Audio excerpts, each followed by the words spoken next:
Food blogging ही क्यों चुना? अभी आपका पेट खराब नहीं हुआ कुछ ऐसा सब उल्टा सीधा खा के? तो आप अभी फेसबुक पे 1 मिलियन प्लस हो, यूट्यूब पे 7 लाख सब्सक्राइबर्स है, इंस्टाग्राम पे 4 लाख प्लस फॉलोअर्स है। कोई भी अगर नई चीज़ आ रही है ना, जैसे आजकल कोरियन फूड का ट्रेंड हुआ तो लोगों ने कोरियन फूड के ऊपर ऐसे भाग रहे पागल हैं। हो गए एकदम। हाँ, सबसे बेस्ट आपको स्ट्रीट फूड कौन सी सिटी का लगा आपको? मैंने वहाँ पे लैंड कर लिया ना कि मैं वहाँ पे जाके सबसे पहले मुझे चाहिए अमृतसरी कुलचा। अमृतसर ही जाना पड़ेगा अगर असली खाना हो। असली खाना तो वो अमृतसर में मिलने वाला, और लिटरली वो जो मिलेगा ना, छोले भटूरे या मुंबई के वड़ा पाव? बेस्ट छोले भटूरे इन दिल्ली। पानी पूरी, मोमो? मतलब मैंने पंजाब की लस्सी भी पी है, लेकिन जो अभी लास्ट उनकी पी के हो ना, मेरे को बहुत मज़ा आया। नाम बताओगे आप उस आउटलेट का? जय शंकर लस्सी करके है ना। जब मैं वीडियो बनाना स्टार्ट करता हूँ तो मेरे को आसपास कोई दिखता ही नहीं है। अर्जुन जैसा फोकस होना चाहिए। हाँ, सबसे मुश्किल कौन सा स्टेट था फूड ब्लॉग्स बनाने के लिए? सूरत में बहुत से लोग मतलब मना कर रहे थे कि नहीं बनाना, ऐसे नहीं ऐसे नहीं। कई बार ऐसा होता है, बहुत सारे शॉपकीपर्स आपसे बात करते हैं कि हमारा रिव्यू करो, आपका मन नहीं है, आप मना भी नहीं कर सकते हो। तो कोई ऐसा बंदा भी रखा है कि भाई इस पे यार तरका दे, जैसे कि इसी कुलचा, जैसे हम दिल्ली में मटर कुलचा खाते हैं, रेडी वाला। रेडी वाला मटर कुलचा, वैसे ही एक कुलचा ना अमृतसर में मिलता है। वो कुलचे को छोले में डिप करके देते हैं। वो जो कुलचे का जो टेस्ट है ना, वही मुझे समझ नहीं आता। बेस्ट फूड ब्लॉगर आपके लिए जिससे आप इंस्पायर होते हो? एक ना एक्चुअल में स्पाइसलर करके चैनल है, वो बहुत ज़्यादा ना वीडियोस बहुत कम आई है उनके चैनल पे, लेकिन जो उनका वॉइस ओवर है, बेस्ट छोले भटूरे इन दिल्ली, भापे दी हट्टी, गांधीनगर, गीता कॉलोनी के आंटी मोमोज। आंटी नीलम आंटी के मोमोज। 5 स्टार होटल का फूड ज़्यादा अच्छा है या रोड साइड जो ढाबा होता है उसका? मेरे को लगता है जितना फैंसी खाना होता जाता है उतना फीका होता जाता है खाना। तो हम अगले ब्लॉग में दिल्ली फूड शौकीन के साथ बापे दी हट्टी गांधीनगर छोले भटूरे खाने जा रहे हैं।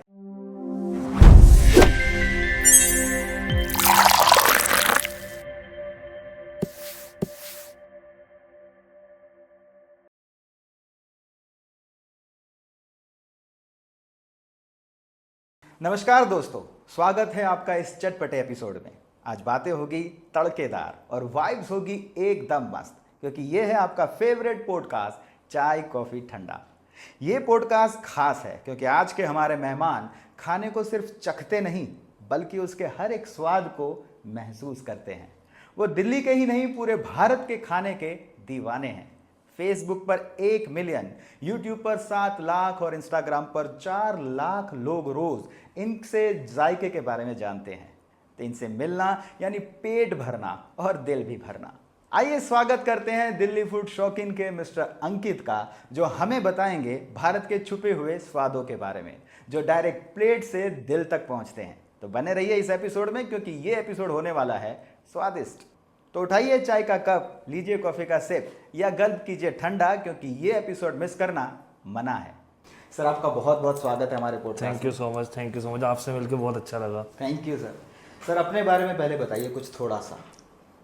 सिंपल सा है कि 4-5 साल पहले ब्लॉगिंग शुरू करी थी मैंने, और अनएक्सपेक्टेड था। मैंने सोचा था 1-8 साल में अगर कुछ हो गया तो करेंगे, नहीं तो जॉब कर रहा था, जॉब करेंगे आगे। बट वो 1 साल में ऐसे लाइफ ने पलटी मारी, और व्लॉगिंग स्टार्ट करते करते करते करते मुझे भी उम्मीद नहीं थी कि लोगों का इतना प्यार मिलेगा, ऐसे वायरल होंगे। पहले शुरू किया था यूट्यूब पे, यूट्यूब से है फेसबुक पे, फेसबुक से है इंस्टाग्राम पे, फिर सब जगह इतना प्यार मिला तो अब काफ़ी लोग जानते हैं हम दिल्ली फूड शौकीन के नाम से। बहुत बढ़िया। फूड ब्लॉगिंग ही क्यों चुना? उस टाइम तो जब आप कह रहे हो 5 साल पहले, तो कोविड का आसपास का टाइम होगा वो। हाँ, तो उस टाइम तो लोग ज़्यादातर फैमिली व्लॉग्स और ट्रैवल तो नहीं कर पा रहे थे, फैमिली व्लॉग्स या फिर लाइफस्टाइल दिखा रहे थे। तो फूड कहाँ से आपके दिमाग में आया कि मैं फूड ब्लॉगिंग कर सकता हूँ, वो चल जाएगा? मैंने ना चैनल का नाम रखा है दिल्ली फूड शौकीन। पहली बार दिल्ली से हूँ मैं, फूड मीन्स खाने से, और शौक से खाता था, तो वही नाम रख दिया फूड शौकीन, क्योंकि खाने का बहुत शौक था। तो उसी शौक को पूरा करते हुए चैनल बनाया।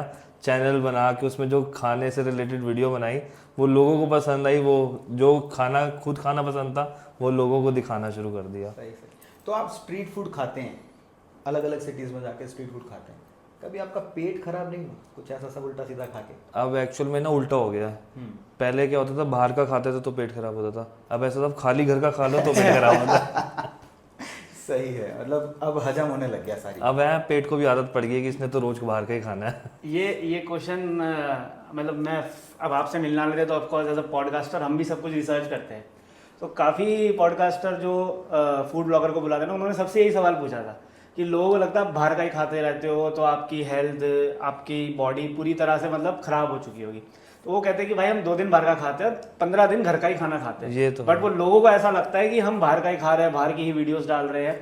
और इस चीज़ से रिलेट करते करते मेरे दिमाग में आपके लिए एक क्वेश्चन है कि ठीक है, जितना एक नॉर्मल इंसान बाहर का खाना खाता है आप उससे ज़्यादा ही खाते हो, क्योंकि आपको वीडियोस भी बनाने हैं। हाँ। एक बार वीडियो बनाने के लिए फिर आप वीडियो बनाने का थक जाते हो, क्योंकि मैंने भी फूड ब्लॉग बनाए। वीडियो बनाने के बाद जब आप थक जाते हो तो आपको फिर से कुछ खाने का मन करता है, यार ये तो ठंडा हो गया, वापस कुछ मंगाओ। हाँ। तो उससे थोड़ा सा मतलब बॉडी पे तो असर पड़ता ही होगा। और आप बुरा मत मानना, लेकिन जितने भी दिल से फूडी है, भूखा सांड, दिल्ली फूड शौकीन आप हो गए, सबकी बॉडी बहुत ओवरवेट हो चुकी है। तो क्या ये कुछ आपके लाइफस्टाइल पे नेगेटिव इम्पैक्ट नहीं डालता? शुरू में तो खैर फर्क नहीं पड़ता, जब स्टार्ट किया था तब तो सब कुछ अच्छा लगता था। फिर एक टाइम के बाद आके लगता है कि अब बहुत ज़्यादा हो रहा है, तो फिर धीरे धीरे घर का खाना ज़्यादा खाना शुरू किया।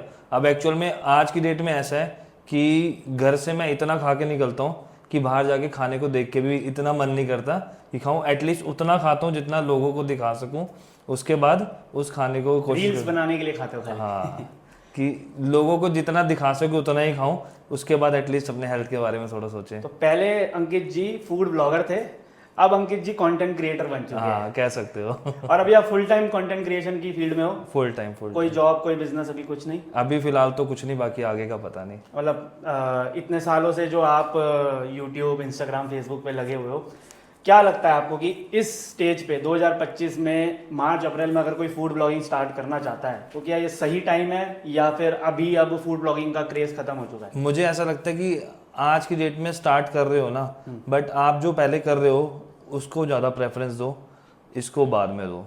क्योंकि होता क्या है ना, जब मैंने स्टार्ट किया था उस टाइम पे भी चीज़ें बहुत बदल रही थी, फिर भी मैं उस फील्ड में एडजस्ट हो गया। बट आज की डेट में क्या है ना, छोटे छोटे बच्चे पढ़ाई छोड़ के कंटेंट क्रिएटर बनने में लगे हुए हैं। तो मैं यही सजेस्ट करूँगा उनके पेरेंट्स से कि आप पहले उनकी पढ़ाई कंप्लीट करवाओ, वो ज़्यादा इंपॉर्टेंट है। ये तो at the end last option इसे समझे कि हो जाएगा तो ठीक है। कुछ लोग हैं 1-1, 2-2 साल करने के बाद भी गिव अप करते हैं, क्योंकि सबकी चीज़ें वायरल नहीं होती और टाइम का नहीं पता। आज आपको जो चीज़ें मिल रही हैं, ये मतलब मैं इसे कहूँगा कि आज तो आप कमा लोगे, लेकिन लॉन्ग टर्म के लिए अभी भी रिस्क पे रहता है। कि सिर्फ फूड ब्लॉगिंग या आप पूरे कंटेंट क्रिएशन को ही कह रहे हो? पूरे कंटेंट क्रिएशन में मैं यही कहूँगा कि पहले जो आप कर रहे हो ना उसको प्रेफरेंस ज़्यादा दो, इसे साइड बाय साइड करते रहो, ये भी करने के लिए मना नहीं है। बट जो आप कर रहे हो उस पर ज़्यादा फोकस रखो। ये जब आपको हो जाए, जब आपकी जो नीड्स हैं, और बहुत से लोग ना सीधा सोचते हैं कि पहले दिन से हम पैसा कमाना शुरू कर दें, वो पॉसिबल नहीं है, वो हो ही नहीं सकता। तो ये है कि अगर आप पैसा कमाने आ रहे हो तो करो ही मत। अगर आप एंजॉय करने आ रहे हो, आपको लगता है कि अगर हो गया तो ठीक, नहीं हुआ तो भी ठीक, तो आप कर जाओगे कुछ।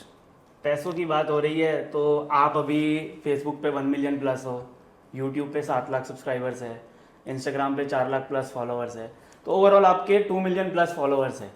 तो एक एस्टीमेट अगर हम लगा पाए कि एक फूड ब्लॉगर इंडिया के अंदर या दिल्ली के अंदर कितना अर्निंग करता होगा एवरेज बेसिस पर, हम आपकी इनकम नहीं पता लगाना चाहते और वो शायद कोई बताएगा भी नहीं एक्यूरेट, बट कुछ आप आइडिया देना चाहो कि अगर आप इतने नंबर्स के आसपास हो तो आप इंडिया के अंदर इतना अर्निंग कर सकते हो?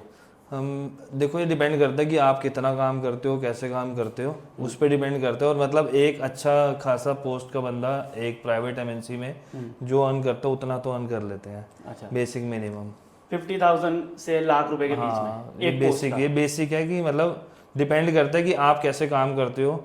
और लोग जो देखना चाहते हो कि टाइम टू टाइम ऐसा नहीं है कि जो मैं चाह रहा हूँ वही मैं बना रहा हूँ। ऐसा होता है कि जो लोग चाह रहे हैं देखना वही मुझे बनाना पड़ता है। अगर आप वो कर रहे हो तो आपको पैसे मिलते हैं, और अगर आप सोच रहे हो कि जो आपको पसंद है वही आप करोगे, वो नहीं एक टाइम के लिए अच्छा लगेगा, बाद में नहीं। हाँ, तो आप वो जब लोगों को पसंद था वड़ा पाव गर्ल वाला, तो आप गए थे वहाँ पे? हम भी गए थे। हाँ। मैंने वाली वीडियो देखी नहीं आपकी, बट देखूंगा जरूर वाली। बिल्कुल, वो मेन है। देखो, ट्रेंड तो फॉलो करना पड़ता है, जो ट्रेंड चल रहा है आपको वहाँ पे पहुँचना ही पड़ेगा, चाहे आपका मन करे या ना करे।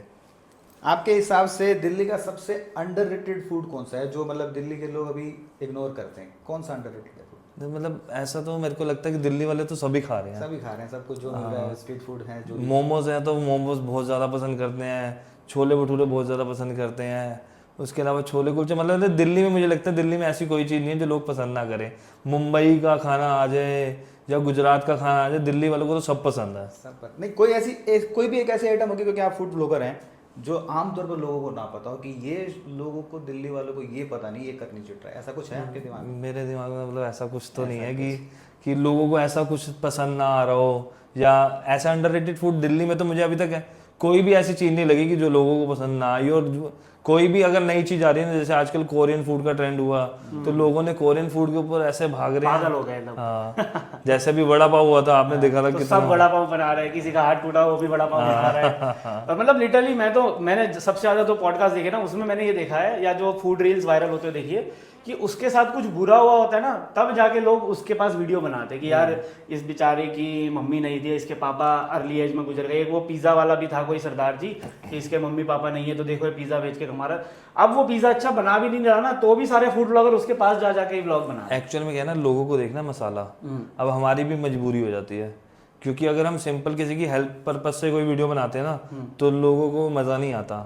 लोगों को मज़ा आता है कि मसाला कितना मिल रहा है वीडियो में, तो लोगों को मसाला देखना है, इसलिए मजबूरी हमारी भी होती है। बट हम कोशिश करते हैं जितने लोगों की हेल्प कर पाएँ, क्योंकि हमारे एक वीडियो से कोई फ़र्क नहीं पड़ता, कि अगर लोग पसंद करेंगे तो उस दुकानदार का बेनिफिट, नहीं करेंगे तो उस दुकानदार के पास ऑप्शन ही कुछ नहीं है। तो इसलिए हम कोशिश करते हैं, पहली कोशिश तो यही रहती है, अगर किसी को ज़रूरत है तो वहाँ पे ज़रूर पहुँचे, और जहाँ पे ट्रेंड चल रहा है वहाँ तो हमारा जाना मजबूरी है। ट्रेंड से नंबर्स मिलते हैं, फॉलोअर्स मिलते हैं, तो जरूरी भी है ये तो है। और after all you are into full time content creation, आपकी घर का रोटी पानी सब यहीं से चल रहा है, तो जरूरी हो जाता है कि कई बार जैसे जॉब बिजनेस में भी लोग कहते हैं कि अनइथिकल वे से पैसा कमाना लोगों को ज्यादा इजी लगता है, ये तो है। बट फूड ब्लॉगिंग में ये है कि ट्रेंड या कुछ ऐसा चल रहा है जो हमारी प्रोफाइल के लिए अच्छा नहीं, लेकिन फिर भी लोग जाते हैं उसके लिए, तो उस चीज से आप मतलब एग्री कर रहे हो भी? ये तो बिल्कुल मैं एग्री कर रहा हूँ कि कई बार कुछ चीज़ों का हमारा भी मन नहीं होता बनाने का, बट हमें बनाना पड़ता है, क्योंकि हमें पता है कि इसे बनाने से व्यूज़ आएंगे। Views matters. हाँ। पूरे भारत के आपने स्ट्रीट फूड ट्राई किए हैं हर जगह, जैसे दिल्ली के हैं, गुजरात भी आपने, मैंने आपकी 2-3 देखी थी रील्स। सबसे बेस्ट आपको स्ट्रीट फूड कौन सी सिटी का लगा आपको? मतलब मेरे को ना, जैसे अब हम नॉर्थ इंडिया के हैं, तो नॉर्थ इंडिया साइड मतलब पंजाब साइड में जब भी जाता हूँ ना, मेरे को बहुत मज़ा आता है। और मैं भी पंजाबी फैमिली से हूँ, तो पंजाब में जब भी जाता हूँ ना, मतलब अभी भी हमारा प्लान बन रहा है कि जैसे भी आने वाले दिनों में दोबारा पंजाब अमृतसर जाने वाला हूँ। और अमृतसर में जब जाता हूँ, मतलब मेरे साथ ऐसा है कि अगर मैंने वहाँ पे लैंड कर लिया ना, कि मैं वहाँ पे जाके सबसे पहले मुझे चाहिए अमृतसरी कुलचा, तो मतलब ऐसे हो जाता है ना कि क्रेविंग्स वहाँ जाते ही जाग जाती हैं। तो यहाँ के कुलचे में और वहाँ के कुलचे में फर्क है? बहुत फ़र्क है, बहुत फ़र्क है। मतलब जो अमृतसर का कुलचा है ना, वो आपको अमृतसर में मिलेगा। आप सोचो दिल्ली वाले जो कह रहे हैं कि हम असली अमृतसरी है, हमारे लिए तो वो क्या है, बलजीत अमृतसरी कुलचा ही बेस्ट है। तो क्या लगता है आपको कि उसके अलावा दिल्ली में कोई बेस्ट ऑप्शन है बलजीत के अलावा? वैसे अब हमारे घर के पास भी है, वो बेस्ट है, बट वो भी अमृतसरी असली जो है उसका मुकाबला नहीं है। अमृतसर ही जाना पड़ेगा अगर असली खाना हो। असली खाना तो वो अमृतसर में मिलने वाला, और लिटरली वो जो मिलेगा ना, वो ऐसे सेटिस्फाइंग होता है ना। मतलब मैं जब भी अमृतसर जाता हूँ ना, मैं सबसे पहले ही अमृतसरी कुलचा खाता हूँ, उसके बाद ही कुछ खाना है। आत्मा को संतुष्टि मिलती है। सर एक ऑनेस्ट आंसर दीजिए, छोले भटूरे या मुंबई के वड़ा पाव? छोले भटूरे। आप वड़ा पाव भी, वैसे तो वड़ा पाव वड़ा पाव तो बहुत खाया, लेकिन जो सेटिस्फेक्शन मिलती है ना छोले भटूरे से, ओके, वो मज़ा नहीं है। मतलब दिल्ली फूड शौकीन है ना, दिल्ली आ जाता है तो ऑडियंस भी बुरा मान जाएगी। इतने सारे चैनल चल रहे हैं, 2 मिलियन फॉलोअर्स बुरा मान जाएंगे। ये दिल्ली के नाम पे चैनल बना के तो मुंबई के वड़ा पाव को फेमस कैसे बोल सकते हैं? तो सर आप कभी किसी भी सिटी में गए हो, जैसे तो आपको किसी ने पहचान लिया हो, किसी स्ट्रीट फूड वाले ने, कभी किसी ने ऐसा बोला है कि भाई आपको तो हम पहचानते हैं, अब हमारे स्टॉल का एक बार रिव्यू कर दीजिए? बहुत सारे बोलते हैं ऐसा। अच्छा। मतलब वो जैसे अब आउट ऑफ सिटी जाते हैं ना, तो मतलब मज़ा आता है, अगर कोई पहचान के बुलाता है तो हम जाते हैं। कि अगर मुझे देखना होता है कि वो एक्चुअल में क्या खिला रहे हैं, तो पहले हम जाके टेस्ट करते हैं। पूछता हूँ कि अगर मुझे समझ आ रहा है, दिखाने में वो मज़ा आएगा नहीं आएगा, उसके ऊपर डिपेंड करता है कि हम उसे कवर करेंगे या नहीं करेंगे। ज़्यादातर आपको रिकॉग्नाइज कर जाते हैं और फिर बोलते हाँ, हैं। अभी लास्ट हमारे साथ सूरत में ही हुआ था। सूरत में मैं एक वीडियो शूट करके आया था, उन्होंने रिकॉग्नाइज किया, तो उसके बाद मैं रैंडम उन्हीं के पास ही जा रहा था, तो उन्होंने किया, फिर उनका शूट किया, और लिटरली वो बहुत मज़ेदार वीडियो बनी थी। सही सही। आपने वो लस्सी वाली मेरे ख्याल से थी, लस्सी वाली भी बनाई थी, लस्सी वाली तो बहुत मज़ेदार। मतलब मैंने पंजाब की लस्सी भी पी है, लेकिन जो अभी लास्ट उनकी पी के हो ना, मेरे को बहुत मज़ा आया। मतलब पंजाब वाली थी ना, पहले होता था कि पंजाब की लस्सी याद आती है मुझे, लेकिन वो पीने के बाद ऐसा लगता है सूरत की लस्सी। मेरा मन है कि अगर मुझे दोबारा कभी सूरत जाना भी हो ना, मैं वो लस्सी ज़रूर पी के आऊँगा। तो सूरत वाले ज़्यादा खुश होंगे कि हमारी लस्सी पंजाब से बहुत अच्छी। मतलब मज़ा आया था मुझे। मतलब कुलचे में जैसे कुलचे अमृतसरी के फेमस है, वैसे लस्सी चीज वैसे पंजाब की है, लेकिन आपको बेस्ट सूरत की लगी। मतलब बेस्ट नहीं, मतलब वहाँ का मजा आया, कुछ अलग चीज थी। मैंने उस वीडियो में, जो मैंने वीडियो बनाई थी ना, मैंने उस वीडियो में भी यही बोला था कि आज मैं आपको ऐसी लस्सी दिखाने लाया हूँ जिसने पंजाब की लस्सी को भी फेल कर दी, क्योंकि वीडियो शूट करने से पहले मैं पी चुका था। मेरे को इतना मजा आया, तो मैंने कहा यार पंजाब अभी तो थोड़ा कम लग रहा है इसके आगे। वो उस टाइम लगता है या फिर वो चीज ही ऐसी होती है कि वो आपकी क्रेविंग या आपकी वो प्यास ऐसी मतलब वो फेमस ही अपनी थिकेस्ट लस्सी की वजह से है। अच्छा, कि सूरत के अंदर उनका, है। हाँ, वो ऐसे गिरा के दिखाते हैं कि भाई ये ऐसे इतनी इजीली गिरने नहीं वाली। नाम बताओगे आप उस आउटलेट का? जय शंकर लस्सी करके है। ओके। और हाँ, उनके पास फ्लेवर्स भी बहुत सारे हैं, फ्लेवर्स पियो, मतलब मज़ेदार है, वैरायटी बहुत है, टेस्ट बहुत मज़ेदार है। सही सही। कोई ऐसा एक्सपीरियंस मतलब जिसमें आपने किसी डिश का बहुत ज़्यादा तारीफ कर दी हो, लेकिन बाद में रिग्रेट हुआ हो कि यार ये उतना अच्छा नहीं था, मैंने बोल दिया? पैसों के लिए कर दिया? नहीं नहीं, ऐसा नहीं है। एक्चुअल में क्या है ना कि बहुत सारी जगहों पे अब खा लिया, अब लिटरली क्या है, या तो दो चीज़ें समझ आती है, या तो ये बहुत अच्छा है या ये बहुत बुरा है। जो बीच के हैं वो सब सिंपल रखते हैं, मतलब ऐसा नहीं लगता कि ये अच्छा था या बुरा था, वो रैंडम है। कि मतलब उस वीडियोस में भी, अब आजकल क्या ज़्यादा मैं टेस्टिंग वीडियोस में डालता नहीं, क्योंकि ताकि वीडियो बोर ना लगे। तो वैसे क्या है ना कि वीडियो में बता देता था कि भाई ये ठीक है, इधर आके खा सकते हो, और एक होता है कि यार यहाँ तो जरूर आना। तो अब मोस्ट ऑफ द टाइम यही होता है कि आप यहाँ पे आके ट्राई कर सकते हो, एक बार तो एटलीस्ट आके खा सकते हो। खाने की चीज़ों में नॉर्मली ये लोग ये समझते हैं कि भैया फ़ोन ले लिया, किसी स्टॉल पे चले गए या रेस्टोरेंट चले गए, ढाबे चले गए, रिकॉर्ड किया, डाल दिया। वो चीज़ आप स्टेप बाय स्टेप थोड़ा सा ना उसको ब्रेक डाउन करिए कि अगर फूड ब्लॉगर बनना है तो किस लेवल से स्टार्ट करना चाहिए और कैसे कैसे अपग्रेड करना चाहिए। आपने कैसे अपग्रेड किया, आपको क्या मुश्किलों का सामना करना पड़ा था? क्योंकि देखो भैया, जब आप मार्केट में जाओगे और स्टॉल कोई ऐसा तो है नहीं बंद कमरे में होता है, वो तो ओपन में ही होता है, तो वो जो पब्लिक में कॉन्फिडेंस आना या शाय फील करना, उन सब चीज़ों से कैसे ओवरकम करे कोई? मेरे को ऐसा लगता है जब आप वीडियो बनानी स्टार्ट, शुरू में मेरे को भी बहुत हेजिटेशन हुई थी, बट अब क्या है ना, जब मैं वीडियो बनाना स्टार्ट करता हूँ तो मेरे को आसपास कोई दिखता ही नहीं है। मेरे को सिर्फ दिखता है कि वो खाना और खाना खिलाने वाला, और साथ में मेरे हाथ में फ़ोन है। अब नहीं, आपको इस स्टेज पे दिख रहा है, लेकिन जब स्टार्ट किया हुआ तब भी मतलब क्या लगता था कि यार मैं बोलूंगा, कुछ लोग जज आप करें, सिर्फ कैमरे की तरफ देखते रहो। अगर आपने कैमरे की तरफ से नजर हटाई तो आपका ध्यान हटेगा, तो काम खराब हो जाएगा। हाँ, आप कैमरे की तरफ देखो और कैमरे से बात करो, बस इतने। आप इधर उधर देखोगे तो आपका ध्यान भी भटकेगा, आपको हेजिटेशन भी होगी कि लोग देख रहे हैं मेरे बारे में, क्या सोच रहे हैं। मतलब अभी भी कई बार बहुत रेयर टाइम पे हो जाता है कि अगर मैं इधर उधर देखूंगा तो कई बार होता है लोग हंस रहे हैं, क्या कर रहे हैं, लेकिन अब फर्क नहीं पड़ता। शुरू में फर्क पड़ता था कि यार मजाक उड़ाएंगे, कैसे है, क्या है। तो ये एक प्रो टिप हो गई जितने भी लोग ब्लॉगिंग या कंटेंट क्रिएशन में आना चाहते हैं कि कैमरा पे देखो। एक्चुअल में यही है कि आप कैमरे की तरफ देखते रहोगे ना तो आपका ना ध्यान भटकेगा। आप कैमरे से बात करो, आपको जब कोई दिखेगा नहीं तो आपको पता कैसे चलेगा कोई मजाक उड़ा रहा है। अर्जुन जैसा फोकस होना चाहिए। हाँ, मछली की बिल्कुल आँख बिल्कुल। नहीं तो ये कई बार ऐसा होता है कि हम इतने हैबिचुअल हो गए हैं, मतलब बहुत ज्यादा हम जा रहे हैं, कर रहे हैं, तो कॉन्फिडेंस भी आ जाता है, शायद इस वजह से भी कुछ ऐसा होता है। बहुत फर्क पड़ता है। मतलब ये तो आप कोई भी चीज़ स्टार्ट करोगे एक दिन में आपको नहीं आता, नहीं आता। आप बार बार अगर वही चीज़ करोगे आप परफेक्ट हो जाओगे। जब आप परफेक्ट हो जाओगे तो चीज़ें खुद ब खुद आसान हो जाएंगी। अभी भी जितने इंडिया के अंदर आपने स्टेट कवर किए होंगे, सबसे इजी कौन सा स्टेट रहा कवर करने के लिए, क्योंकि वहाँ के लोग काफ़ी सपोर्टिव थे? सबसे मुश्किल कौन सा स्टेट था फूड ब्लॉग्स बनाने के लिए? एक्चुअल में अभी हाल फिलहाल जैसे मुश्किल की बात करूं, सूरत में बहुत से लोग मतलब मना कर रहे थे कि नहीं बनाना, ऐसे नहीं ऐसे नहीं। और मतलब ऐसा नहीं है, जिन्होंने बनवाई वो बहुत वेलकमिंग थे, उन्होंने बहुत इजीली बनवा ली। सोशल मीडिया की पावर पता होगी। हाँ, और कई लोग हैं जो बहुत ज़्यादा फेमस भी है ना, वो लोग भी थोड़ा सा भाव खाते हैं कि हमारे पास तो दिन में 10 व्लॉगर आते हैं, तुम क्या ही करोगे। तो फिर ऐसे थोड़ा ईगो हर्ट तो होता होगा उस टाइम? हो जाता है। मतलब एक्चुअल में कुछ लोग क्या करते हैं, उस ईगो हर्ट की वजह से नेगेटिव वीडियो बना के डाल देते हैं। मेरे से वो होता नहीं है, मतलब अभी फिलहाल तो आज तक किया नहीं है। वो लोग चाहते ही नहीं होंगे कि हमें ये सब शोशेबाजी या ये सोशल मीडिया पे वीडियोस चाहिए, उनका वैसे ही चल रहा होगा खाना पानी। कुछ लोग हैं जिनका सोशल मीडिया से फेमस होने के बाद वो आज भी वेलकमिंग है कि उनके पास दिन में 50 व्लॉगर आ रहे हैं, वो फिर भी उन्हें टैकल कर रहे हैं कि हाँ करो, बनाओ। हाँ। और कुछ लोग हैं, कुछ लोगों के मतलब कहते हैं ना भाव बढ़ गए, तो वो लोग कहते हैं कि भाई हमें ज़रूरत नहीं है तुम्हारी। तो हम भी कहते हैं कोई बात नहीं भाई, तुम्हें नहीं तो जैसे ज़रूरत है हम भी वहाँ जाएंगे। आप आपकी टीम के बारे में बताना चाहोगे? कौन क्या करता है, कितने लोगों की टीम है, कैसे आप ऑपरेट करते हो? अभी तो फिलहाल 4 से 5 टीम है, 4 से 5 मेंबर हैं हम टीम में। जैसे एक प्रमोशनल कॉल्स आती हैं, उनके रिप्लाई देना, सब कुछ करना, और एक एडिटर हो गया, और एक जैसे कि अब एक कंटेंट रिसर्च कहाँ कहाँ जाना है, कैसे कैसे करना है।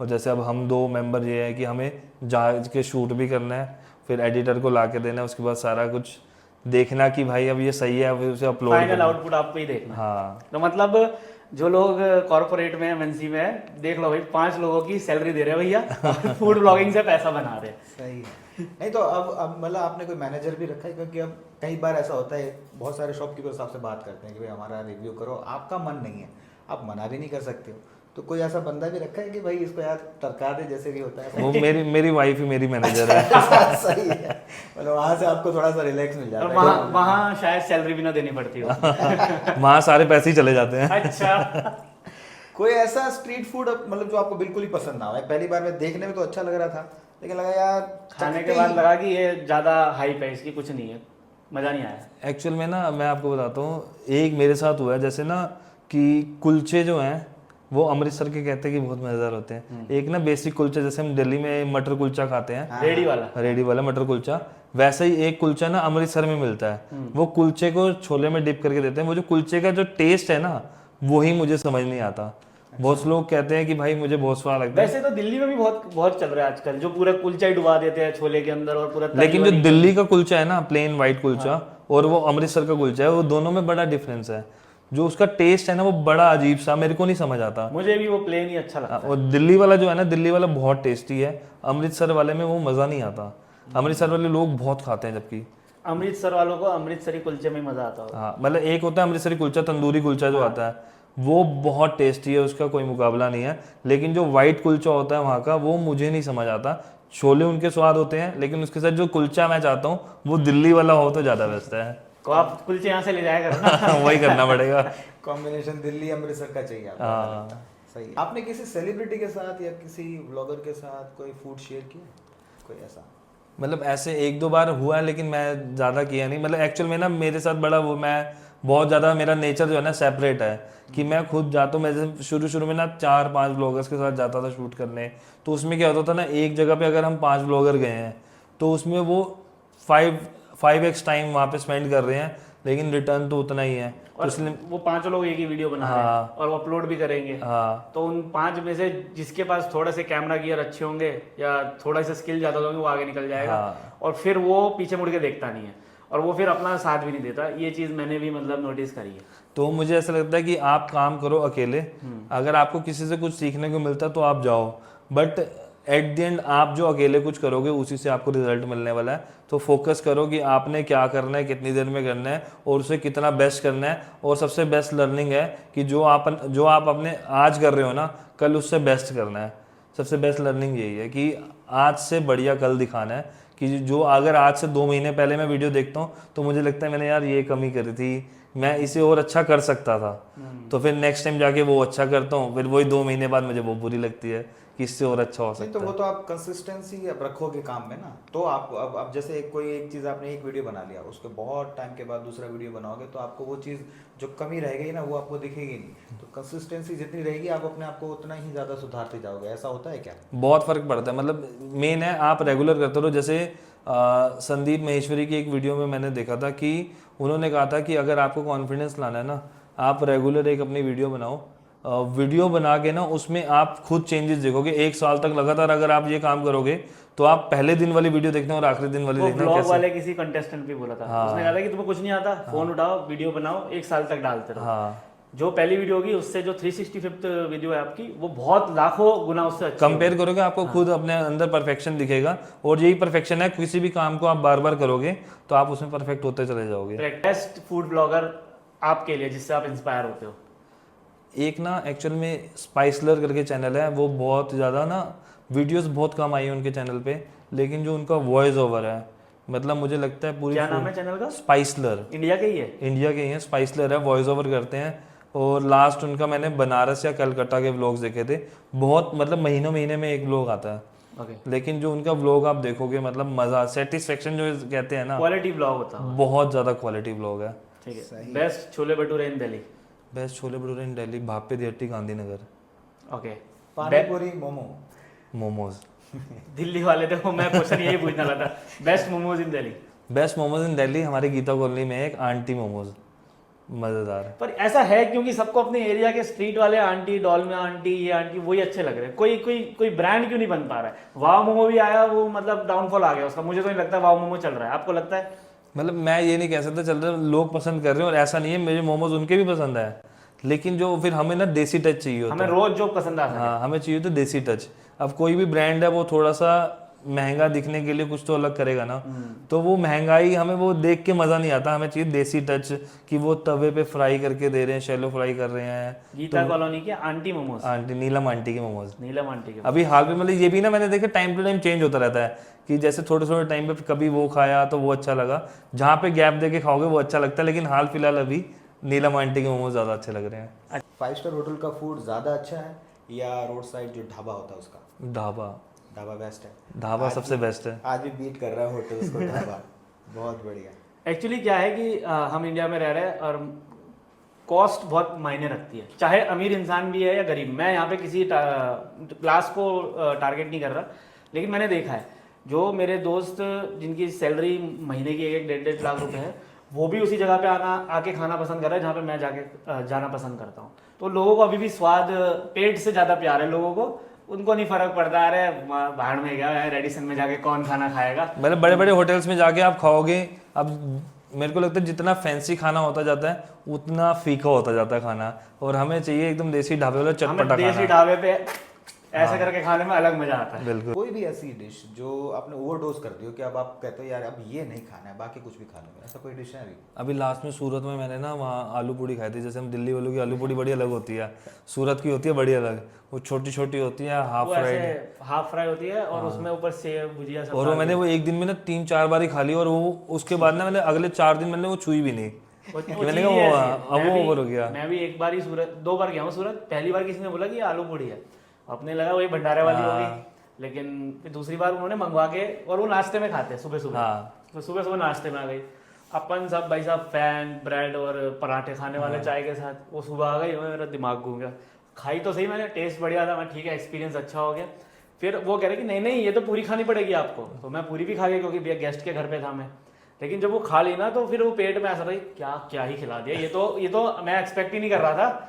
एक होता है कि चीज़ें ट्राई करना। अब जैसे सूरत की फ्रैंकी है, जो रोल होता है, जो यहाँ पे रोल बोलते हो, फ्रैंकी बोलते हैं, वो चीज़ मैंने एक दिन खाई ना, मुझे दूसरे दिन पसंद आई कि नहीं मैं खा सकता हूँ। ये चीज़ ऐसी है जो मैं रेगुलर बेस पे कंजम्पशन कर सकता हूँ इसी तरह। लेकिन वो आलू पूड़ी ऐसी चीज़ है कि ठीक है सूरत में बहुत हाइप है उसका, वहाँ का क्या है, खिच्चो है, क्या है, खिच्चू लोचो है, खिच्चो है, बहुत सारी चीजें ऐसी है कि वो एक बार ही समझ आती है, उसके बाद दूसरी बार तो हम नहीं खा सकते। ये तो है। तो आपके लिए वो सूरत की आलू पूड़ी ऐसी वो मैंने एक दिन में इतनी बार खा ली, मैंने ना ऐसे मन भर गया कि भाई अब मैं जितने दिन यहाँ पे हूँ वो तो नहीं खाऊंगा मैं। और अब वापस सूरत जाओगे कभी तो शायद एक आधी बार ही ट्राई कर लूँ तो कर लूँ। और वो लस्सी, लस्सी तो जरूर ट्राई करने वाला हूँ मैं। ठीक है, हम पता लगाएंगे वो जयशंकर जी की लस्सी कहाँ मिलती है सूरत में, और हम भी जब जाएंगे जरूर ट्राई करेंगे। इसी क्वेश्चन का रिवर्स क्वेश्चन, मतलब कोई ऐसी डिश जो आपको लाइफ लॉन्ग मतलब फ्री दे कि भाई ये तुम खाते रहो फ्री, कौन सी ऐसी डिश होगी कि आप हमेशा खाते रहोगे, फ्री में मिल रही है? वही मैं कहूँगा कि अमृतसर का जो कुलचा है ना, मतलब आज तक मेरे उसके अलावा कुछ ऐसा हुआ ही नहीं कि मैं कहीं पे जा रहा हूँ और मुझे इतना मन करे कुछ खाने का, तो वो अमृतसरी कुलचा है कि भाई मैं अगर अमृतसर जाऊँ तो वो ज़रूर खाऊँगा।